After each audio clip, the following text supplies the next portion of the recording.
Hello everyone, welcome back to my YouTube channel RBI Pathshala. So friends, आज के इस video में हम सीखेंगे पास्ट परफेक्ट टेंस, जो कि हमारा डे 8 है। सो आइए स्टार्ट करते हैं। सबसे पहले हम इसकी आइडेंटिफिकेशन चेक करेंगे कि हम कैसे पता लगाएंगे पास्ट परफेक्ट टेंस का ही सेंटेंस है या फिर पास्ट इंडेफिनिट का है या फिर पास्ट कंटिन्यूअस का है। सो हमारा जो बेसिक स्ट्रक्चर होता है आइडेंटिफिकेशन के लिए, हिंदी वाक्यों के अंत में सबसे पहले यहाँ पे हिंदी वाक्यों के अंत में अक्सर पहले ही, पहुंचने से पहले, कर चुका था, हो चुका था, आदि शब्द आता है। इस टेंस के वाक्यों का अनुवाद करते समय कर्ता के हैड का प्रयोग किया जाता है तथा वर्ब की तीसरी रूप मतलब वर्ब की थर्ड फॉर्म का प्रयोग किया जाएगा। सो बेसिकली इसमें क्या होता है कि जो भी ऐसे सेंटेंसेस हो जिसके अंत में अक्सर मेंशन हो, पहले ही, पहुंचने से पहले, या कार्य खत्म हो चुका है, या कार्य हो चुका है, या हो चुका था, तो इस टाइप के सेंटेंसेस को हम क्या बोलेंगे? Past perfect tense.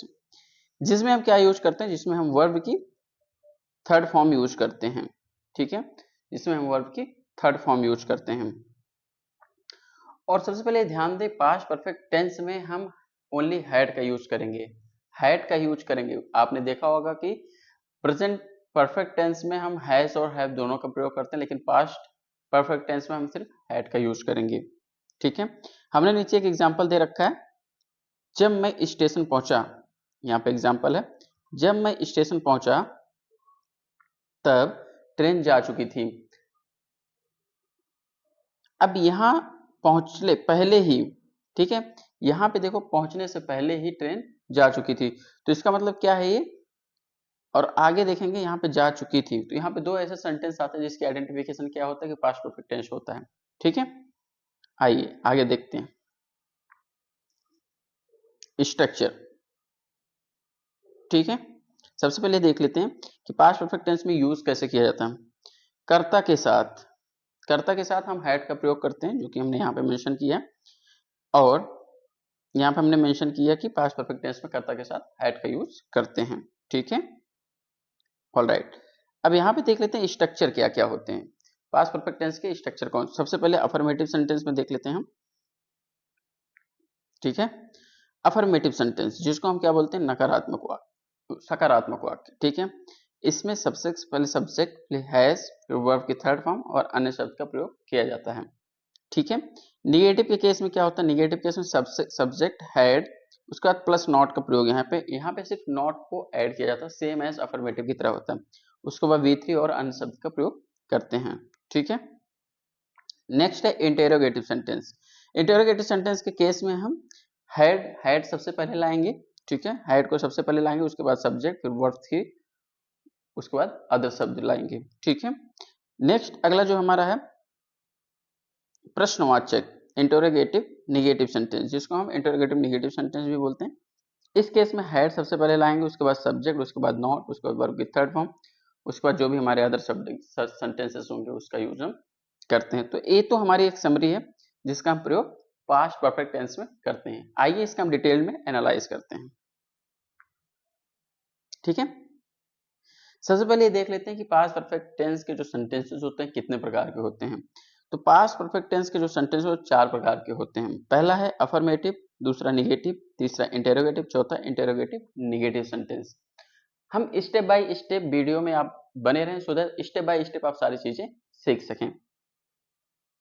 हमारा पहला है rules of translation for affirmative sentence. Affirmative sentence होते क्या है?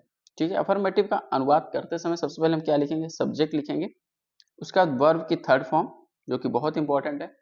थर्ड फॉर्म मीन्स हम क्या समझते हैं? जैसे गो, वेंट और गॉन।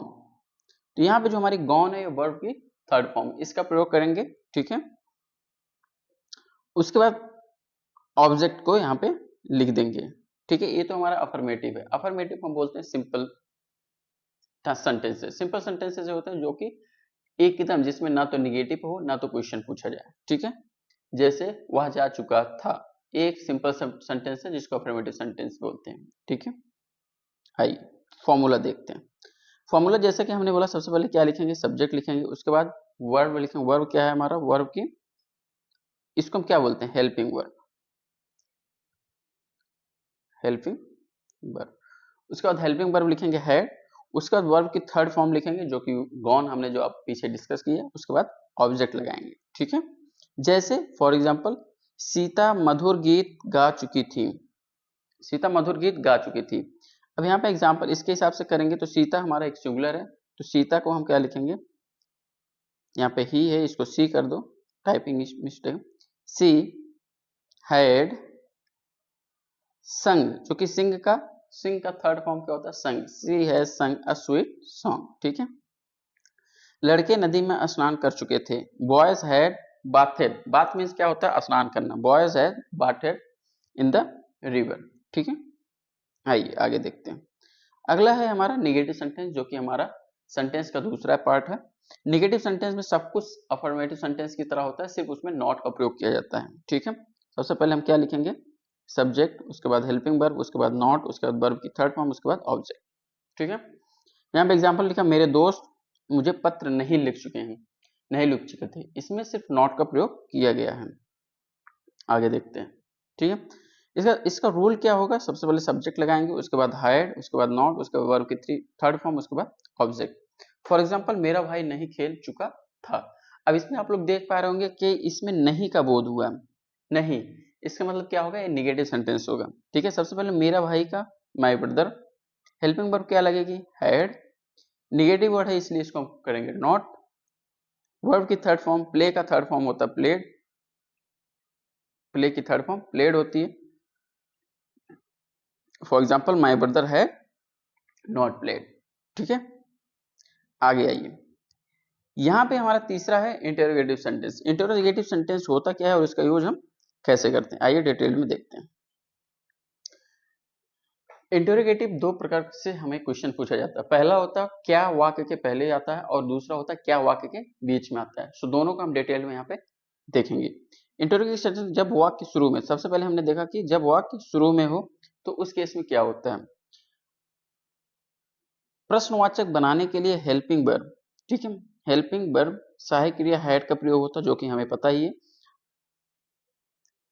इसको क्या करते हैं, वाक्य के प्रारंभ मतलब स्टार्टिंग में रखते हैं। ठीक है, और अंत में क्वेश्चन मार्क लगाया जाता है। एक तो इसकी डिफिनेशन होगी, जब वाक्य पहले आए तो क्या करें। ठीक है, यहाँ पे हमने रूल्स लगा रखे हैं जो कि बहुत इंपॉर्टेंट है, इसको आप ध्यान से देखिए। सबसे पहले हम क्या लिखेंगे, हैड, हैड लिखेंगे, उसके बाद सब्जेक्ट लिखेंगे, उसके बाद वर्ब की थर्ड फॉर्म, उसके बाद ऑब्जेक्ट, उसके बाद क्वेश्चन मार्क। ये हमारा स्ट्रक्चर होता है। आइए स्ट्रक्चर देखते हैं कि स्ट्रक्चर का हम कैसे डिटेल में प्रैक्टिस किया है। सबसे पहले हमने क्या किया, सबसे पहले हम हेड लिखते हैं, हेड के बाद सब्जेक्ट लगाते हैं, उसके बाद वर्ब की थर्ड फॉर्म, उसके बाद ऑब्जेक्ट लिखते हैं। एग्जाम्पल मैंने लिखा कि क्या तुम दिल्ली जा चुके थे। इसको सॉल्व करना है तो हमें स्ट्रक्चर पर लगाना होगा। सबसे पहले क्या, हमने बात किया था कि क्या अगर वाक्य के पहले आएगा तो हम हैड का प्रयोग करेंगे। हमने लिखा हैड, तुम का मतलब होता है यू से, had you, go went gone, third form लगाएंगे यहाँ पे देखो, यहाँ पे थर्ड फॉर्म लगा है तो यहाँ का थर्ड फॉर्म जाने का, गो का थर्ड फॉर्म गॉन हो जाएगा। कहाँ पे जा रहे हो, दिल्ली जा रहे हो, तो यहाँ पे हमने ऑब्जेक्ट, ऑब्जेक्ट हमारा क्या है, दिल्ली, और क्वेश्चन मार्क हमने लगा दिया। नीचे हमने सॉल्व किया, have you gone to Delhi, have you gone to Delhi. ठीक है, अगला मैंने डिस्कस किया था जब वाक्य क्वेश्चन के बीच में हो, जब वाक्य क्वेश्चन के बीच में हो तो कैसे सॉल्व करेंगे। सबसे पहले हम क्या लिखेंगे, क्वेश्चन वर्ड लिखेंगे, उसके बाद हेड लिखेंगे, उसके बाद सब्जेक्ट, उसके बाद वर्ब की थर्ड फॉर्म, उसके बाद ऑब्जेक्ट। सब कुछ सेम रहेगा। इसमें सिर्फ और सिर्फ हम क्वेश्चन वर्ड को जो हमारे बीच में आएंगे उसको हम पहले लिखेंगे, और एवरीथिंग सेम रहेगा, रोल ए के हिसाब से। ठीक है, सबसे पहले मैंने यहाँ पे लिखा कि question word, head, subject, verb की थर्ड फॉर्म और ऑब्जेक्ट। यह कुछ क्वेश्चन पूछा गया, तुम कहाँ रह चुके थे। सबसे पहले यहाँ पे देखो कहाँ, जो कि वाक्य के बीच में है। वाक्य के अगर पहले आता तो सबसे पहले हेड लगाते हैं, इसमें वाक्य के बीच में कहाँ आया, इसलिए हम क्या लिखेंगे वेयर। वेयर मीन्स क्या होता है, वेयर मीन्स कहाँ होता है। ठीक है, हेड, हेड का मतलब जो कि हमारा हेल्पिंग वर्ब है, यू लिव। ठीक है, बंदर पेड़ पर क्यों चढ़ चुके थे, ठीक है। सबसे पहले क्यों आया, तो यहाँ पे हमने लिखा इसके हिसाब से, क्वेश्चन वर्ड के हिसाब से वाई, उसके बाद हमने हैड, उसके बाद बंदर को द मंकी जो कि हमारा सब्जेक्ट है, क्लाइम मीन्स चढ़ना, क्लाइम्ड हो गया, यहाँ पे वर्ब की थर्ड फॉर्म क्लाइम्ड हो गया। ऑब्जेक्ट हमारा क्या है, पेड़, जो कि ऑन द ट्री हो जाएगा। सो फ्रेंड्स कितना इजी है आप लोगों ने यहाँ पे देखा। आगे आइए देखते हैं डिटेल में निगेटिव सेंटेंस कैसे बनाते हैं, ठीक है। ऑलराइट, पास्ट परफेक्ट टेंस में निगेटिव इंटेरोगेटिव, अब तक तो हमने देखा कि निगेटिव बनाते कैसे हैं और इंटेरोगेटिव कैसे होता है। आप एक ही क्वेश्चन में निगेटिव और इंटेरोगेटिव दोनों सेंटेंस को क्लब करके सीखेंगे। सो सबसे पहले हमारा क्या रूल नंबर 1 क्या बोलेगा, सबसे पहले क्वेश्चन वर्ड लिखेंगे जो कि ट्रू है, उसके बाद हेल्पिंग वर्ब, हैड, सब्जेक्ट लगाएंगे, उसके बाद नॉट का प्रयोग करेंगे, ठीक है, उसके बाद वर्ब की थर्ड फॉर्म, उसके बाद ऑब्जेक्ट। ये तो रूल नंबर 1 हो गया। रूल नंबर 2 हमारा यहाँ पे है, जिसमें हम हैड पहले लगाएंगे, उसके बाद सब्जेक्ट, उसके बाद नॉट, उसके बाद वर्ब की थर्ड फॉर्म, उसके बाद ऑब्जेक्ट, ठीक है। तो हमने दोनों तरीके से इंट्रोगेटिव में दोनों तरीके से सीखा। सबसे पहले अगर वाक्य के पहले क्या हो या क्यों हो, WH टाइप हो, तो उसको हम हैड से सॉल्व करेंगे। अगर वाक्य के बीच में होगा तो हम उसको सबसे पहले उसकी इंग्लिश लिखेंगे, हैड बी उसके बाद लगाएंगे, ठीक है।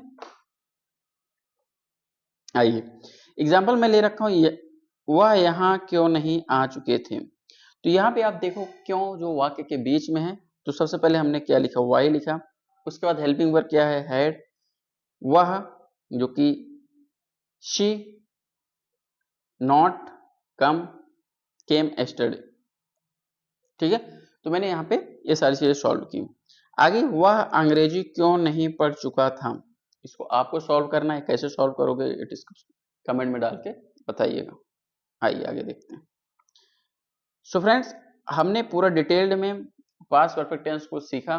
हमने कुछ 6 एग्जांपल्स दे रखे हैं जो कि आपको सॉल्व करने हैं, ठीक है। इसमें सबसे पहले मैं स्कूल जाने से पहले नाश्ता कर चुका था, पहला है मेरा। दूसरा है जब हम पहुंचे तो फिल्म शुरू हो चुकी थी। तीसरा है वह परीक्षा से पहले अपनी किताबें पढ़ चुका था। चौथा बारिश होने से पहले हम घर पहुंच चुके थे, ठीक है। सो फ्रेंड्स आज के इस वीडियो में इतना है। वीडियो अच्छी लगी तो वीडियो को लाइक, शेयर और हमारे चैनल को सब्सक्राइब अवश्य कीजिएगा। आइए एक बार डिटेल में समरी देख लेते हैं कि हमने क्या क्या सीखा। सबसे पहले मैंने देखा आइडेंटिफिकेशन क्या होगा। आइडेंटिफिकेशन में चुका है, चुका था, चुकी थे, या पहले हो चुका है, मेरे पहुंचने से पहले, अक्सर ऐसे सेंटेंसेस आते हैं तो उसको हम क्या बोलेंगे, पास्ट परफेक्ट टेंस बोलेंगे, ठीक है। ये हमारा आइडेंटिफिकेशन हो गया था। उसके बाद मैंने क्या सीखा, उसके बाद हम लोगों ने सीखा कि हेल्पिंग वर्ब क्या होगा इसका, ठीक है। हेल्पिंग वर्ब, हेल्पिंग वर्ब किसको बोलते हैं, हेल्पिंग वर्ब इसमें हेड का होगा जो कि एक ही हेल्पिंग वर्ब, ठीक है। उसके बाद वर्ब, वर्ब का क्या करेंगे, वर्ब का हम थर्ड फॉर्म यूज करेंगे, यूज वर्ब का थर्ड फॉर्म, ठीक है। जैसे गो, वेंट, गॉन, तो इसमें हम गॉन का प्रयोग करेंगे, ठीक है। उसके बाद हमने सीखा कि स्ट्रक्चर हमारा जो अफर्मेटिव का स्ट्रक्चर है, रूल नंबर 1, सबसे पहले सब्जेक्ट, फिर head plus V3 plus object, ठीक है। ये तो हमारा रूल नंबर 1 आया। रूल नंबर 2 को मैंने सीखा कि सबसे पहले हम लिखेंगे सब्जेक्ट प्लस हेड जो कि निगेटिव होता है, plus not plus V3 plus object, ठीक। तीसरा हमारा इंटरोगेटिव में, इंटरोगेटिव हम ए और बी दो पार्ट में सीखे थे। सबसे पहले हमने लिखा head plus subject plus V3 plus object. Part number B में WH हमारा पहले आ जाता है, WH, उसके बाद ये सारी चीजें यहाँ पे आ जाती है, ठीक है। इंटरोगेटिव निगेटिव में भी दो केसेस होते हैं। हमारा पहला है, हमने लिखा सब्जेक्ट, सॉरी, पहला है head plus subject plus not plus V3 plus object, ठीक है। बी नंबर था हमारा WH plus head plus subject plus not plus V3 plus object, ठीक है। सो ये रहा समरी जो कि हमने डिटेल्ड में एक्सप्लेन किया है। ये हमारा वीडियो नंबर 7 है। अगर आपको ग्रामर की सीरीज प्रेजेंट इंडेफिनिट से स्टार्ट करना तो हमारे वीडियो नंबर 1, 2, 3, 4, 5, 6 देखें, उसके बाद 7वें नंबर पे आए। जय हिंद।